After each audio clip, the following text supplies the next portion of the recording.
दूसरी जंग अजीम में जर्मनी को शिकस्त देने के कुछ साल बाद CIA ने इंसानी जंगी तारीख का एक खतरनाक और खुफिया तरीन ऑपरेशन किया, जिसे प्रोजेक्ट पेपर क्लिप का नाम दिया गया।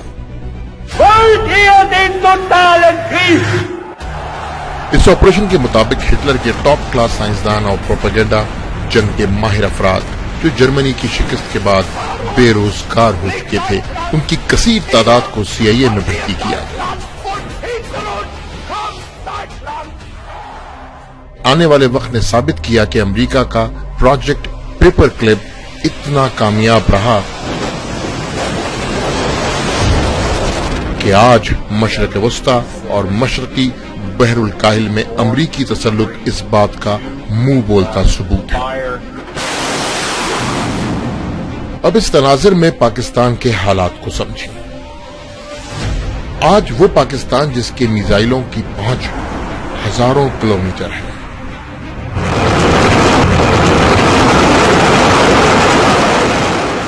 जो दुनिया की 7वीं बड़ी एटमी ताकत है, मगर दुश्मन एक पटाखा फोड़ता है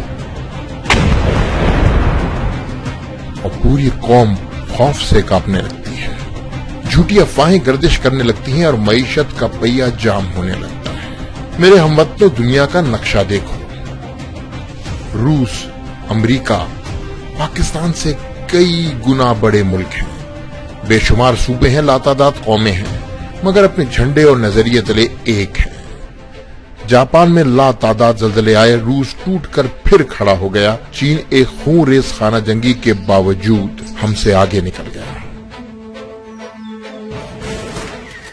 दुनिया में जितनी भी बड़ी कौमें गुजरी, हर कौम ने तरक्की करने से पहले तारीख के औराक पर लाशों के अंबार सजाए और लहू के खिराज पेश किए। आज हमने अगर खुद को तारीख में सुर्खरू करना है तो हमें भी दुश्मन के इस खून रेस जंग को जीतना होगा। हमें उन कौमों से सीखना होगा कि गिर कर उठा कैसे जाता है, उठकर तना कैसे जाता है और तनकर चला कैसे जाता है। मीडिया पर सिर्फ इन खुदकुश हमलावरों की खबर आती है जो फट जाते हैं। वो धमाके जिनको होने से पहले रोक दिया जाता है, उनका कभी पता नहीं चला।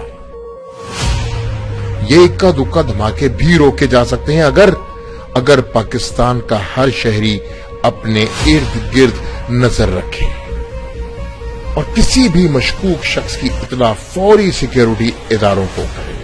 अगर इस जंग को जीतना है तो पाकिस्तान के हर फर्द को पाकिस्तान के लिए अपने हिस्से की जिम्मेदारी उठानी पड़ेगी।